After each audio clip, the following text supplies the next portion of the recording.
वातावरण में अजीब सा तनाव है। विकास का एजेंडा कह करके आए थे, कुर्सी मिलते एजेंडे के विकास में लग गए। और सवाल खड़े करो तो जूता निकालते। कई तो भक्त इतने गुस्से में रहते हैं कि जिसको पीटने दौड़ते हैं उससे आगे निकल जाते हैं।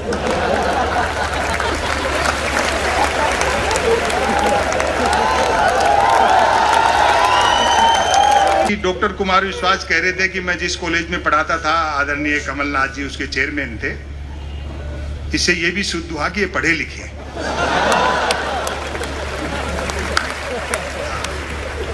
और मुझे अच्छा नहीं लगता जब विपक्ष के लोग एक आदमी को इतना टारगेट करते हैं। आपने प्रधानमंत्री जी की डिग्रियों पे सवाल उठाए, ये कोई अच्छी बात नहीं। भाई जब सैटेलाइट लॉन्च होकर के अपनी कक्षा में स्थापित हो गया, धरती के चक्कर काट रहा है, फिर क्यों डिजाइन पे बहस कर रहे हैं?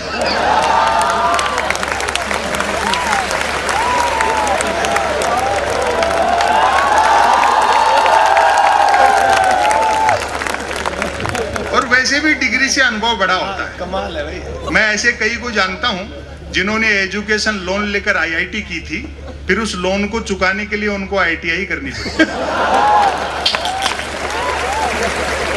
हालांकि बाद में पार्टी के दो बड़े नेताओं ने बाकायदा प्रेस कॉन्फ्रेंस करके प्रधानमंत्री जी की डिग्रियां दिखाई। तब जाकर विपक्षियों का मुंह बंद हुआ कि हमारे प्रधानमंत्री ने न सिर्फ एमए कर रखा बल्कि बीए भी कर रखा। और आज ये डॉक्टर कुमार विश्वास होटल में पूछ रहे थे, बोले क्यों भाई जी, जब प्रधानमंत्री इतने पढ़े लिखे हैं तो मैट्रिक भी करी रखी होगी।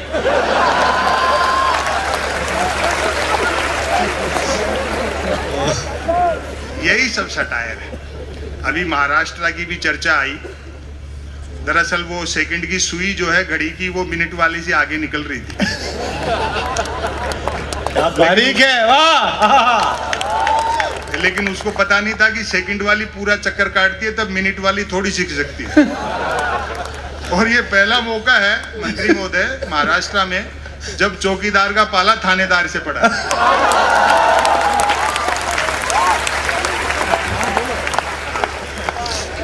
सत्ताएं आएंगी जाएंगी, मोहब्बत रहनी चाहिए, देश रहना चाहिए।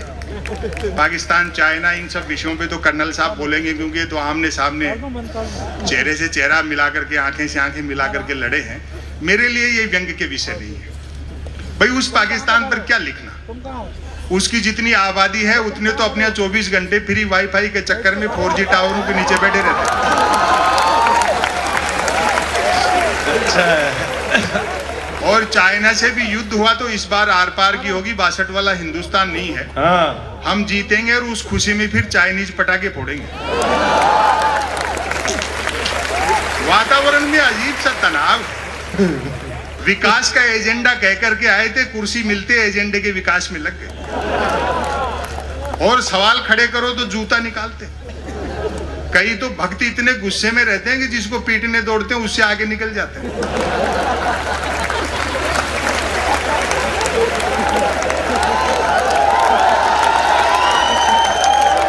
भक्त तो आप जानते हो ना, जिसके आंखें तो होती है लेकिन दृष्टि नहीं होती।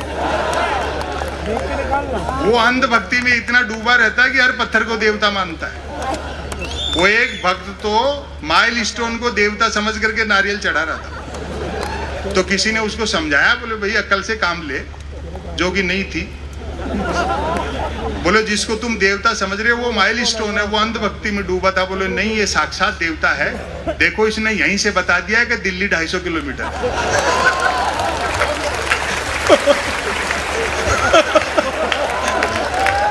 वाह, जिंदाबाद। क्या बात, क्या बात है।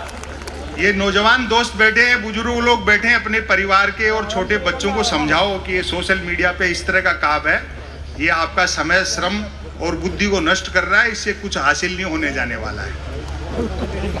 दुनिया की कितनी भी एडवांस टेक्नोलॉजी हो, आप रोटी गूगल से डाउनलोड नहीं कर सकते। बहुत मुद्दों की बात करो, रोजगार की बात करो, सद्भाव की बात करो, महंगाई और भ्रष्टाचार पर बात करो। ये उन मुद्दों से ध्यान हटकाने के लिए इस तरह की शोशेबाजी की जाती है। अभी जैसे धारा 370 का मसला था, मुझसे भी लोगों ने पूछा, ये मेरे व्यक्तिगत मत बता रहा हूँ। बोले जी 370 पर, मैंने कहा मूल्यांकन समय करता है, आज हम इस पर कुछ नहीं कह पाएंगे। बैंड तो हमारी शादी में भी बहुत जोरदार बजा था।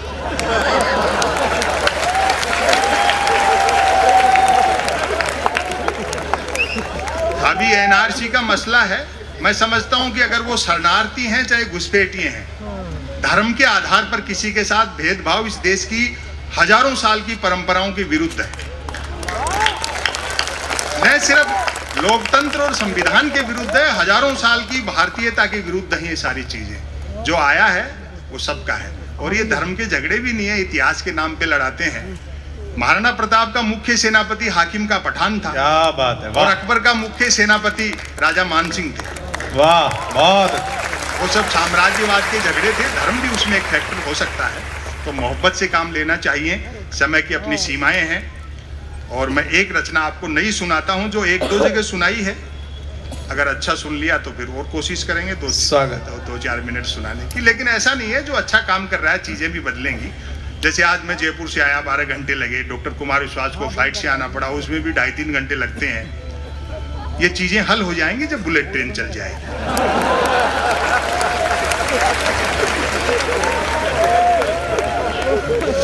और हम तो सुनते हैं कि बुलेट ट्रेन का किराया भी कम होगा और वो सवारियां लेने भी घर घर जाएगी। और गुजराती दिमाग लगाया प्रधानमंत्री ने, जापान के प्रधानमंत्री से बुलेट ट्रेन के लिए कर्जा भी 50 साल के लिए मांगा है। वो जानते हैं 50 साल बाद न देने वाले बचेंगे न लेने वाले बचेंगे। और इसी शहर के शरद जोशी जी ने एक बड़ी अच्छी बात कही, हम भारतीयों को वह व्यक्ति उधार दे जिसका पुनर्जन्म में विश्वास हो। भाई दिवे 50 साल बाद किसी जापानी को अपना कर्जा याद रह गया तो वो जैसे ही मांगने बंबई उतरेगा, अपन उन्हीं की बुलेट ट्रेन में बैठ के अहमदाबाद निकल लेंगे।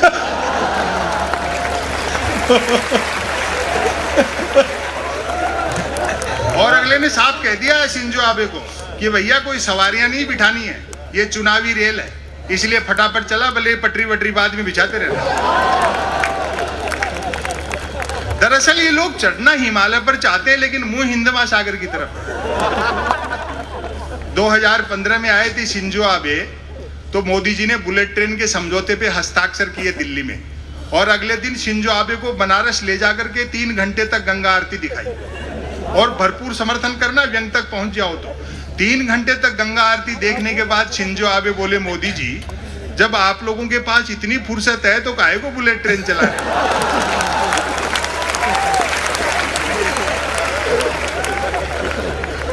सोशल मीडिया ने भी ऊधम मचा रखा है। ऐसा नहीं लगता कि हम उसका इस्तेमाल कर रहे हैं, अब लगता है जैसे वो हमारा इस्तेमाल कर रहा है। निदा फाजली साहब की 2 पंक्तियां हैं, उनमें अगर शेर थोड़ा इधर उधर करूं तो कहना चाहता हूं कि धूप में निकलो घटाओं में नहा कर देखो, जिंदगी क्या है मोबाइल हटा कर देखो। वाह। मैं बधाई देना चाहता हूं मध्य प्रदेश शासन को कि इस अवसर के बहाने आपने इतने लोगों को घरों से निकाला, वरना तो सब उसी में लगे रहते। घरों से निकलिए, प्रजातंत्र के जो मुख्य उद्देश्य हैं और जो मूल्य हैं उनको पहचानिए, अड्डेबाजी कीजिए, एक दूसरे से मिलिए, क्योंकि आदमी लैंग्वेज से सीखता है, उससे कहीं ज्यादा बॉडी लैंग्वेज से सीखता है। बहुत अच्छा, बहुत।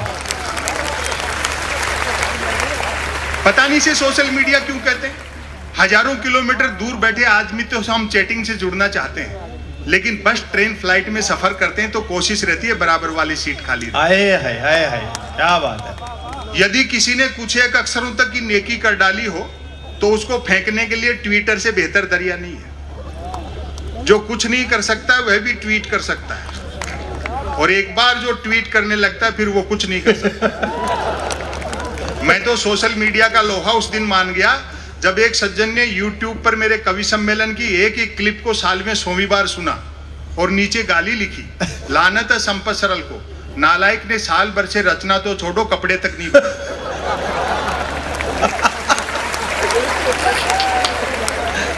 टेक्नोलॉजी से फॉर्मेट बदला है, पाखंड वही है। वाह, क्या बात है। पहले देवी देवताओं के 16 पोस्ट कार्ड लिखते थे, आजकल देवी देवता का फोटो डाल करके 16 शेयर मांगते। अपनी समस्या से संबंधित कोई भी देवी देवता गूगल से डाउनलोड करो, अपनी मनोकामना लिख करके सोशल मीडिया पे छोड़ दो, घंटे आध घंटे में तो ऐसा वायरल होगा कि आपका देवी देवता नई मनोकामना के साथ आप ही के पास आ जाए।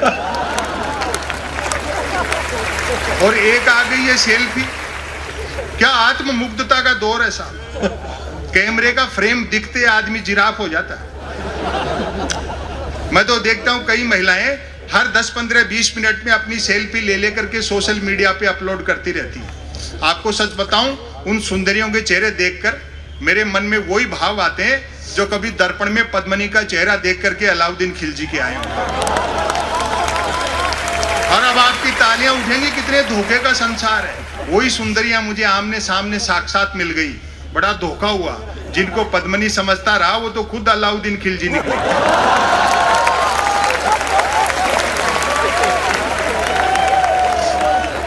और कुछ नहीं करना, एक मेल अकाउंट खोलना है जो बैंक अकाउंट खोलने से भी आसान है।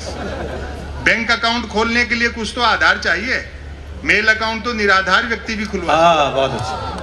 बाकी 3 जरूरी चीजें हैं, एक अदद स्मार्टफोन, नॉन स्टॉप इंटरनेट और निठल्लापन। लेकिन सोशल मीडिया का फायदा भी है, एक तो आदमी घर बैठे आवारागर्दी कर सकता है, और सोशल मीडिया का सबसे बड़ा फायदा यह है जो अपने साथ ले जाना जीवन में बड़ा काम आएगा। बेरोजगारी पूरी तरह खत्म हो गई क्योंकि हर हाथ को काम मिल चुका है। बहुत अच्छे संपर्क। किताबें पढ़िए, शब्दों की तरफ लौटिए, बुजुर्गों का सानिध्य हासिल कर लिए। दुनिया की कोई भी टेक्नोलॉजी ऐसी नहीं है एडवांस, उजाला बनाया जा सकता है, धूप नहीं बनाई जा सकती। क्या बढ़िया बात है, बहुत अच्छी बात है। वाह, उजाला बनाया जाता है, धूप। एक रचना मैं आज इन कवियों की उपस्थिति में पहली बार सुना रहा हूं, तो आप अगर तालियां वालियां बजा के हिम्मत दे देंगे तो फिर मैं आगे भी सुनाऊंगा। और कुछ भी नहीं हो तो शीर्षक पे तो आप बजा ही देंगे। डॉक्टर कुमार विश्वास और राहत साहब को समर्पित है। सुनिए साहब, रचना का शीर्षक है मन की बात।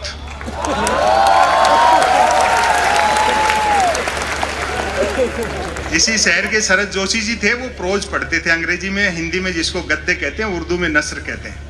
बाकी सब आपको कविताएं शायरी सुनाएंगे, मैं अकेला आदमी गद्य पढ़ता हूँ। शरद जी के शहर के लोग किसी शब्द को कैसे उठाते हैं, मैं आपकी मोहब्बत चाहता हूँ। सुनिए साहब, मन की बात। कोई कुछ भी बात करे, बात कुल 2 ही प्रकार की होती हैं, एक काम की बात और दूसरी मन की बात। यदि आप मेरी इस बात से सहमत नहीं हैं तो फिर आपकी अलग बात है। तालियां कमजोर दिए। यूं तो बात काम की हो या मन की होती, दोनों बात ही हैं। अब आपकी फिर मोहब्बत मांगता हूं। यूं तो बात काम की हो या मन की होती, दोनों बात ही हैं, लेकिन दोनों में बेसिक डिफरेंस ये होता है कि काम की बात में मन नहीं होता और मन की बात में काम। असल में तो मन की बात की ही इसलिए जाती है ताकि काम की बात नहीं करनी पड़े। मन की बात कुछ कुछ वैसी ही होती है जैसे सदैव 2 व्हीलर चलाते रहने वाले के कभी कार हाथ लग जाए तो वह खाली सड़क पर भी हॉर्न बजाते हुए चलता है।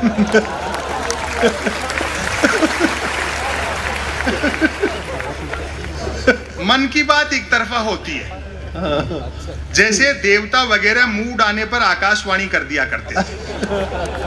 अब फिर आपकी व्यंग पर नजर जाए, मन की बात एक प्रकार का मौखिक प्रसाद होती है जिसे पाने के लिए भक्तों को हाथों की बजाय कान फैलाने होते हैं।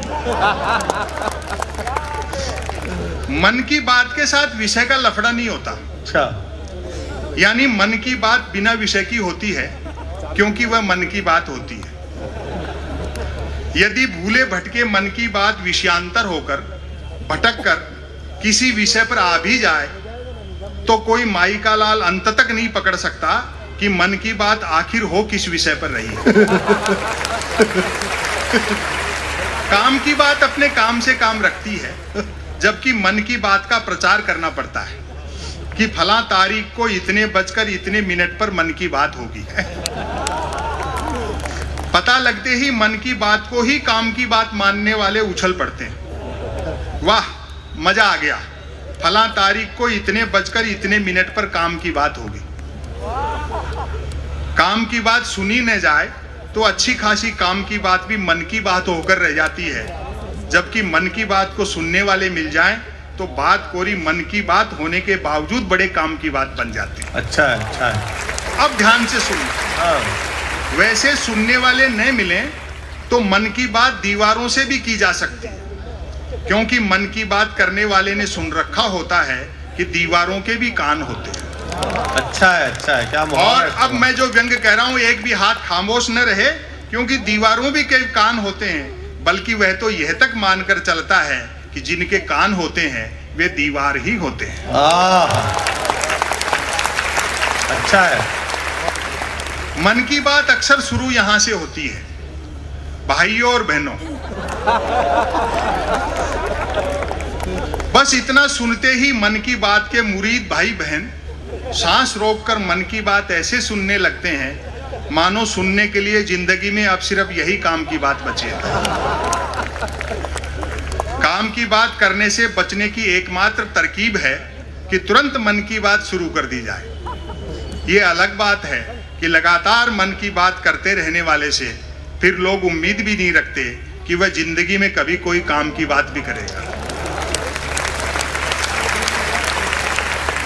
मन की बात अक्सर ज्ञान सिखाने जैसी होती है। समापन की ओर बढ़ता हूं। हाँ। मन की बात अक्सर ज्ञान सिखाने जैसी होती है, जैसे रतन नल पर चल, रतन झटपट चल, रतन झटपट नल पर चल। ऐसी मजेदार मन की बात का नतीजा भी मजेदार निकलता है। सुनने वाले प्रेरित हो खुद को रतन मानकर उठते हैं, मटका बाल्टी उठाते हैं और न सिर्फ नल की ओर चलते हैं बल्कि नल की ओर झटपट चलते हैं। और अब आपकी तालियां उठेंगी, मेरा दावा है आप रोक नहीं पाओगे। तुरंत नल की ओर चलते हैं बल्कि नल की ओर झटपट चलते हैं। वहां पहुंचकर माथा पीटते हैं कि हाय, नल से तो पानी नहीं हवा निकल रही है, अर्थात नल तो कमबख्त खुद मन की बात कर रहा है।